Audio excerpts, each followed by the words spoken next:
This channel does not promote any violent, harmful, or illegal activities. All content provided by this channel is meant for an educational purpose only. Top quality और consistent performance के लिए सिर्फ silver pumps नाम याद रखना। আপনাদেরকে যাদবপুর দিকে নিয়ে যাব। যাদবপুরে একটু আগে আমরা দেখিয়েছিলাম প্রায় 1.5 ঘন্টা আগে সেখানে ওম প্রকাশ মিশ্র যাদবপুর বিশ্ববিদ্যালয়ের যিনি অধ্যাপক তৃণমূল কংগ্রেস নেতা তিনি যখন আজকে নিজের দপ্তরে ঢুকতেন ঠিক সেই সময় ছাত্রীরা তাকে ঘিরে ধরে বিক্ষোভ দেখাতে শুরু করে। তারপরেই আমরা দেখলাম যাদবপুর বিশ্ববিদ্যালয়ের ভেতরে সাদা পোশাকে পুলিশ কর্মীরা প্রবেশ করেন এবং বিশ্ববিদ্যালয়ের বাইরে পুলিশের ছয়লা। বিশ্ববিদ্যালয় কর্তৃপক্ষ দাবি করছে তারা কোনো পুলিশ ডাকে নিয়ে এসএফআইয়ের তরফ থেকে অভিযোগ করা হয়েছে এরা প্রত্যেকে পুলিশ নয়, এদের সঙ্গে বহিরাগত তৃণমূলের যারা রয়েছেন কর্মী তারাও মিশে আছেন। অন্যদিকে তৃণমূল ছাত্র পরিষদ তারা শিক্ষাঙ্গনে পুলিশ প্রবেশকে কার্যত শিলমোহর দিয়েছে। এই মুহূর্তে কি পরিস্থিতি? 1.5 ঘন্টা পেরিয়ে গেছে, পুলিশ কি এখন ভেতরে আছে? সুমন,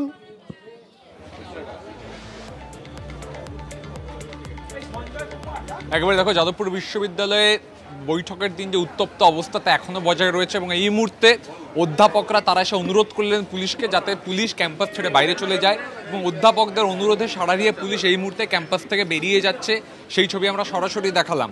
এখনও কিন্তু ওম প্রকাশ মিশ্র তিনি তার যে অফিস সেখানে বন্দী হয়ে রয়েছেন এবং অন্যদিকে যে পুলিশ গোটা ক্যাম্পাস জুড়ে ছড়িয়েছিল তাদেরকে অনুরোধ করা হলো অধ্যাপকদের তরফ থেকে এবং তাদেরকে ক্যাম্পাস ছেড়ে যাওয়ার জন্য অনুরোধ করা হলো। সেই অনুরোধে সাড়া দিয়ে বেশ কয়েকজন পুলিশ তারা ওম প্রকাশ মিশ্রের ঘর থেকে বেরিয়ে ক্যাম্পাসের বাইরে গিয়েছেন। তবে পরিস্থিতি এখনও জটিল হয়ে রয়েছে, তার কারণ ছাত্রীরা তারা বিক্ষোভ দেখিয়ে যাচ্ছে। সেক্ষেত্রে অধ্যাপকরা আবার ছাত্রীদের এবং ওম প্রকাশ মিশ্র উভয়কে বোঝাতে এখন ওম প্রকাশ মিশ্রের ঘরের ভেতরে গিয়েছেন। শুভজিৎ, মানে এখন এই মুহূর্তে যাদবপুর বিশ্ববিদ্যালয়ের ভেতরে কোনো পুলিশ নেই, তাই তো?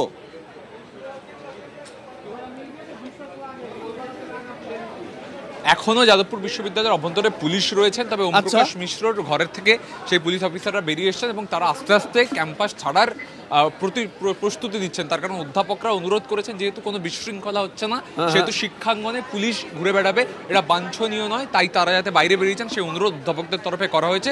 সেই অনুরোধে আপাতত সাড়া মিলেছে পুলিশের। আপাতত সাড়া দিয়েছেন পুলিশ কর্মীরা। ওম প্রকাশ মিশ্র তিনি কি বলেছেন এই পুলিশ আসা প্রসঙ্গে শুনুন। এটা সম্পর্কে আমার কোনো ধারণা নেই, বরঞ্চ বাইরে কারা বসে আছে সেই সম্পর্কেও আমার কোনো ধারণা নেই। আমি আমার ঘরে এসেছি, আমি বসে আছি, আমার প্রচুর ছাত্রছাত্রীরা এসছেন, রিসার্চ স্কলাররা এসছেন, আমার কলিগরা এসছেন, আমি তাদের সঙ্গে আর কি কথাবার্তা বলতে চাই আর সেইটার সুযোগ করে দেওয়ার জন্য সবাইকে অনুরোধ। বাইরে তো দেখতে পাচ্ছি একেবারে যারা আন্দোলন করছেন বিক্ষোভ দেখান তারা বসে রয়েছেন এখনো পর্যন্ত। আপনার সেটা নিয়ে আমি কি বলবো, সেটা ওদেরকে বলুন। যারা কোর্টে গেছেন, যারা পুলিশে গেছেন, তারা আবার এরা কি ছাত্রছাত্রী যদি হয় তাহলে বুঝবে যে আইনের প্রক্রিয়া আছে, একটা বিচার ব্যবস্থা আছে, সেটা বুঝবে। শিক্ষাঙ্গনে পুলিশ প্রবেশ কার্যত শিলমোহর দিয়েছে তৃণমূল ছাত্র পরিষদ। আর এসএফআই বলছে যে তারা মনে করছে এখানে সবাই পুলিশ নন, সাদা পোশাকে পুলিশের সঙ্গে মিশে রয়েছে বহিরাগত তৃণমূল কংগ্রেস কর্মীরা। আর বিজেপি কি বলছে শোনাবো ব্যাক টু ব্যাক। গত কয়েকদিন ধরে তৃণমূলের নেতা মন্ত্রীরা আবার সাথে জুড়ে গেছে কিছু বিজেপিও, তারা সব যে ধরনের হুঁশিয়ারি হুমকি দিয়ে যাচ্ছে এটা বোঝাই যাচ্ছে যে যাদবপুর বিশ্ববিদ্যালয়ের ভেতরে আবার একটা বড় রকমের অশান্তি পাকানোর চেষ্টায় আছে এরা। অভিনব এসএফআই এর সদস্য তার গায়ের ওপর দিয়ে গাড়ি চালিয়েছে এই ওম প্রকাশ মিশ্র। সে কি করতে বিশ্ববিদ্যালয়ে ঢুকলো? সাথে করে পুলিশকে নিয়ে ঢুকছে, তাও পুলিশ কটা পুলিশ আছে আর কটা তৃণমূলের ওই সব চত্বরের মাতব্বররা আছে সেটা দেখা দরকার। সব তো সিভিল ড্রেস, গলায় যে আইডি কার্ড ঝুলিয়েছে সেই আইডি কার্ড গুলো আসল না জাল। একাধিক জায়গায় এর আগেও রাজ্যে আমরা দেখেছি যেখানে যেখানে পুলিশ আক্রমণ করে সাথে কিছু সাঙ্গপাঙ্গ তৃণমূলের বহিরাগত গুন্ডাদেরকে জড়ো করে নেয়। তারা সিভিল ড্রেসে সিভিক পুলিশ সেজে গলায় জাল আইডি কার্ড ঝুলিয়ে এই ধরনের কাজকর্ম করে। আজও কি ওম প্রকাশ মিশ্র বাইরের গুন্ডাদেরকে নিয়ে ক্যাম্পাসে ঢুকলেন? সেই উত্তরটা ওনার থেকে চাইব। যদি সত্যি সত্যি পুলিশ গিয়ে থাকে, আজকে তো সেটা প্রমাণিত হচ্ছে যে এটা এই ঘটনা সত্যি, তবে নিশ্চয়ই আইবির কাছে কোনো খবর ছিল যে এরা ওম প্রকাশ বাবুকে হেনস্থা করবে। আসলে এখানে আগেও বলেছি আবারও বলছি, এমন কিছু ছাত্রবেশী এমন কিছু এখানে সমাজ বিরোধীরা এখানে ঢুকেছে যারা ইউনিভার্সিটি ক্যাম্পাসটাকে নষ্ট করতে চাইছে, কালিমালিপ্ত করতে চাইছে। যদি কোনো জায়গায় নৈরাজ্য সৃষ্টি হয় তবে ক্যাম্পাস নিশ্চিতভাবে বাংলার বাইরে নয় বা রাষ্ট্রের বাইরে নয় যে সেখানে পুলিশ প্রশাসন যেতে পারে না। পুলিশ প্রবেশ করুক কি পুলিশ প্রবেশ করুক না, কি মিলিটারি প্রবেশ করুক, আমার এগুলো দেখার দরকার নেই। এটা দেখবে সরকার, এটা দেখবে পুলিশ, এটা দেখবে প্রশাসন। আমি চাই আমাদের ছেলে মেয়েরা তারা পড়াশুনোটা করুক, তারা এই শিক্ষাতে না হোক যে ভারত তেরে টুকরে হোঙ্গে, এই শিক্ষাতে যেন তারা শিক্ষিত না হয়। আমি এইটা চাই, যেভাবে জেএনইউকে ঠান্ডা করা হয়েছে সেভাবে যাদবপুরকেও ঠান্ডা করা হোক। চলুন এবার একটু যাদবপুর থেকে বিধানসভায় নজর রাখি, কারণ সেখানে তো তুলকালাম অবস্থা। বাজেট অধিবেশনের দ্বিতীয় পর্বের শুরুতে একেবারে সংঘাতের ছবিটা দেখলাম আমরা। হিরণ বক্তব্য রাখছিলেন আর অধ্যক্ষ তাকে থামিয়ে দেওয়ার পরই দেখা যায় বিজেপি বিধায়করা সেখান থেকে বেরিয়ে আসে, ওয়াকআউট করে এবং দীপক বর্মনকে ইতিমধ্যে সাসপেন্ড করা হয়েছে। পার্লামেন্টে কখনো তো বন্ধ করে দেওয়া হয়নি। পার্লামেন্টে তো ডায়মন্ড হারবারের সাংসদ তিনি তো বলেছিলেন প্রধানমন্ত্রীকে দাঁড়িয়ে ক্ষমা চাইতে হবে, এত বড় উদ্ধত্ত উনি দেখিয়েছিলেন। তখন মাননীয় স্পিকার বলেছিলেন যে আপনি ডিরেকশন দিতে পারেন না আমাকে যে আমার তাকে ক্ষমা চাইতে হবে, আপনি আপনার বক্তব্য রাখুন। এখানে স্পিকার আমাকে ডিরেকশন দিচ্ছে যে তোমার এসব কথা বলে কোনো লাভ নেই, এসব বলে কিছু লাভ হবে না। আমাকেও প্রিভিলেজ মোশন এনেছিল, আমি উত্তর দিয়েছি, কিছু করতে পারেনি। সঠিকভাবে আইনের পথে চললে এই সরকারের হাতে কোনো ক্ষমতা নেই, কারণ এরা পুরোটাই মিথ্যাচারের উপর দাঁড়িয়ে আছে। সেই বাজেট আলোচনা করতে গিয়ে আমি সেটাই বললাম যে 10 বছর ধরে একটা কমিশন চলছে, তার কোনো কাজ নেই। আপনারা অ্যাডভার্টাইজমেন্টে কোটি কোটি টাকা প্রত্যেক বছরে খরচা করছেন, আমি তার হিসাবও দিয়ে দিয়েছি। এই টাকাগুলো কি কলমে সব আপনাদের ঘরেই যাচ্ছে? মানে ওনাদের তো একদম পৃষ্ঠপোষক আছে জেনেসিস বলে, অ্যাডভার্টাইজমেন্ট মানেই জেনেসিস, তার কাছে কি যাচ্ছে ঘুরে ফিরে, সেটা বলতে যাচ্ছি, উনি মাইক্রোফোনটা অফ করে দিলেন। বিরোধী দলনেতা সহ আমি এবং অন্যান্য বিধায়কদেরকে বারংবার সাসপেন্ড করা হয়েছে, মাইক বন্ধ করে দেওয়া হয়েছে। শাসক দলের নেতারা যা খুশি তারা বলতে পারে, শুধু বিরোধীরা যখন তাদেরকে চেপে ধরে তখন তাদেরকে সাসপেন্ড করা, মার্শালকে দিয়ে বের করে দেওয়া।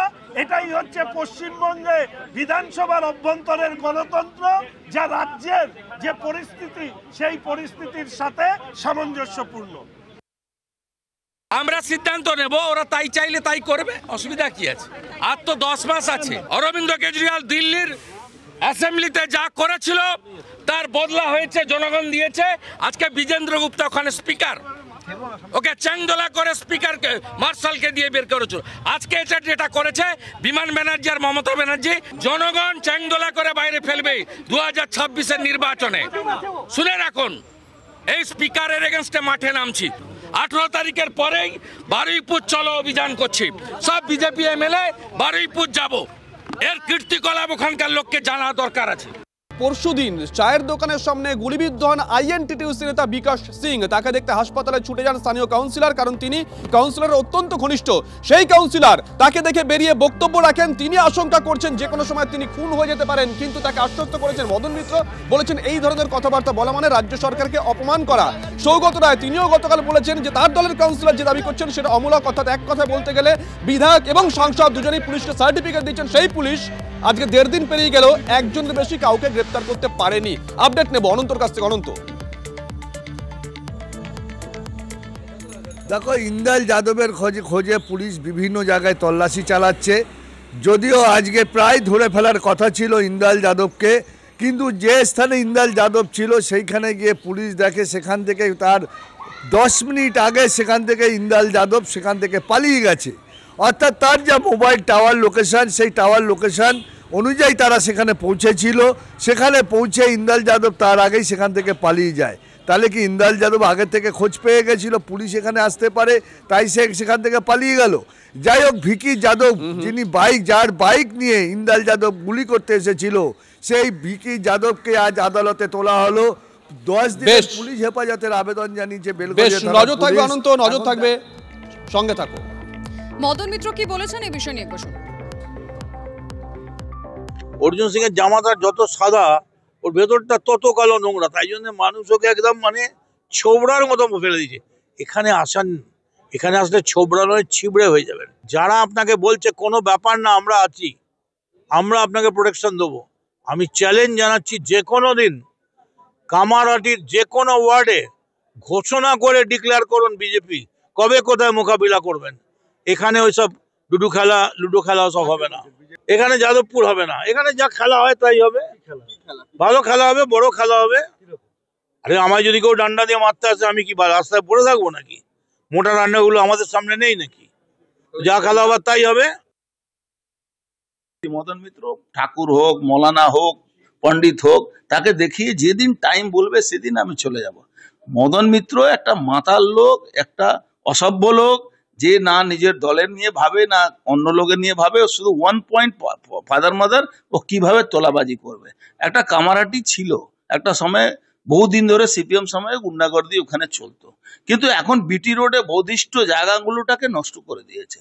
একদম একটা বড় একটা জায়গা দখল করে নিয়েছে, এমএলএ অফিস করে দিতে, কি কোম্পানির জায়গা দখল করে নিয়েছে। এইভাবে প্রকাশ্যে তোলাবাজরা রাস্তায় ঘুরে বেড়াবে, মাঝে মাঝে শুট আউট হবে, মাঝে মাঝে ওই শুট আউট হলে তারপরে পরের দিন পুলিশকে দিয়ে সারেন্ডার নিয়ে করিয়ে দেবে।